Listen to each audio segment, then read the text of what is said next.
ए तुम बैठो बैठो, हो गया ना, शुरू करें। अच्छा आ जाओ, नहीं रहे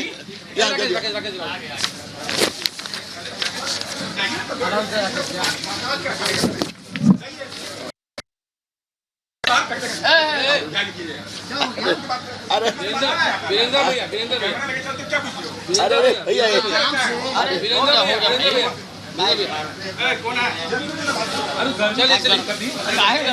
चलिए।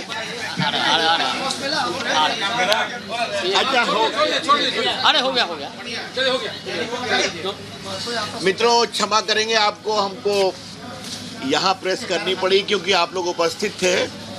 एक बहुत ही महत्वपूर्ण विषय है जिसको लेकर करके आज ये प्रेस जरूरी है, जो राष्ट्रीय स्तर का विषय है, भारत की राजधानी दिल्ली के संबंध में है।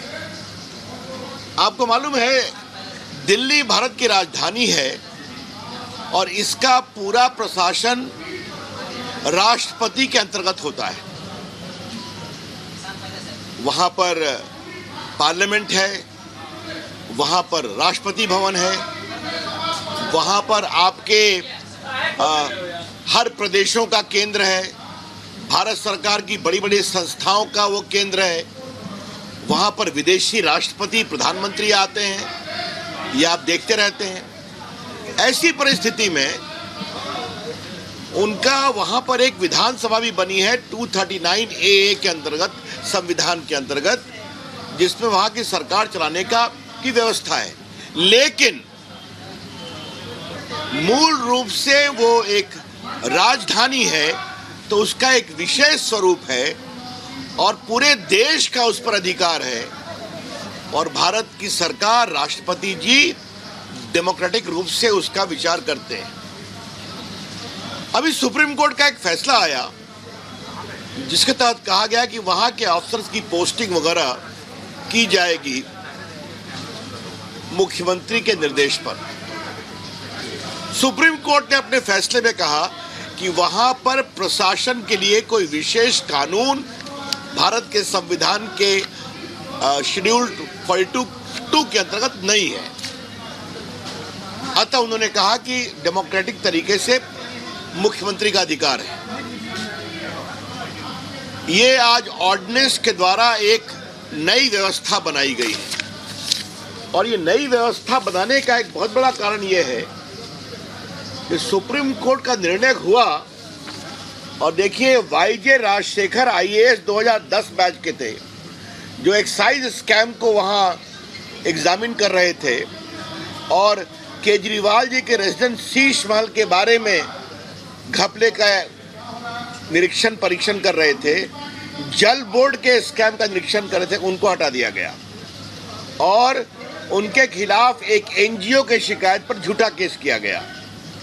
आशीष मोर जो IAS 2005 बैच के थे, सेक्रेटरी सर्विसेज, उनको समन किया गया और सौरभ भारद्वाज मंत्री उनको इंटिमिडेट किया कि आप एक साइन करिए जो मैं डिक्टेट कर रहा हूं।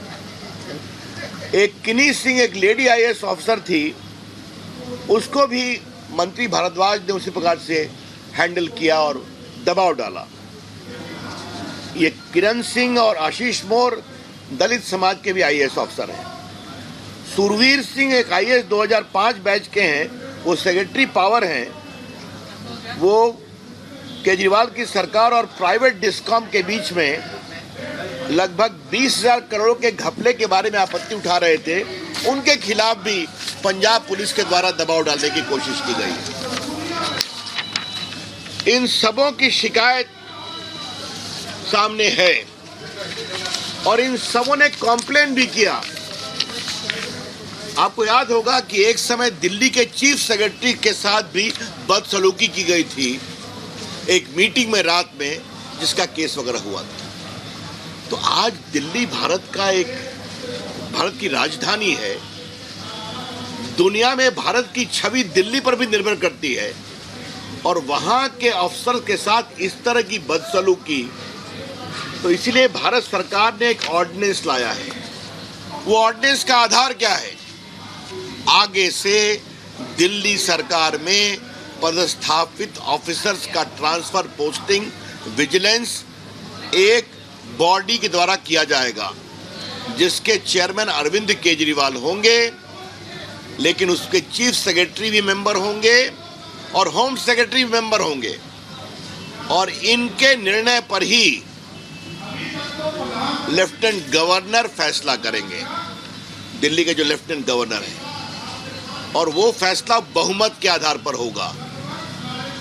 तो दिल्ली में काम करने वाले अफसरों के निर्णय के बारे में एक पारदर्शी और उत्तरदायी प्रक्रिया के लिए ये ऑर्डिनेंस लाया गया है। This ordinance is designed to ensure greater accountability, transparency and dedication for upright officers। और जो केजरीवाल सरकार का रिकॉर्ड रहा है, मैंने आपको बता दिया, कई कॉम्प्लेन आए हैं मेरे पास, वो रिकॉर्ड पर भी है। तो इसलिए मुझे लगा कि ये बहुत महत्वपूर्ण राष्ट्रीय विषय है कि दिल्ली भारत की राजधानी है, दिल्ली भारत का दिल है, दिल्ली भारत की नाक है, दिल्ली भारत की छवि है, और दिल्ली के ऊपर पूरे देश का अधिकार है। इसलिए जिस तरह से केजरीवाल की सरकार कर रही थी, इसके माध्यम से एक डेडिकेटेड प्रक्रिया संशोधन करके लाई गई है, और ये बहुत स्वागत योग्य है, जनहित में है, और दिल्ली के भी हित में है, और भारत के भी हित में है। तो मुझे आपको बताना था, ये बहुत ही महत्वपूर्ण विषय था, तो मुझे लगा कि ये विषय आपके सामने रख दें। अब आपके इस बारे में कोई सवाल हो तो मैं सवाल करने का। कितने अधिकारियों ने अब तक कंप्लेंट किया था इस सरकार के खिलाफ? कितने अधिकारियों ने कंप्लेंट किया? निर्णय सुप्रीम कोर्ट का आया और 3-4 दिन में तो मैंने पढ़ दिया 4-5 IAS ऑफिसर कि मंत्री क्या दबाव दे रहे हैं, हम तुम्हें देख लेंगे। उन शब्दों का मैं प्रयोग नहीं कर रहा हूं।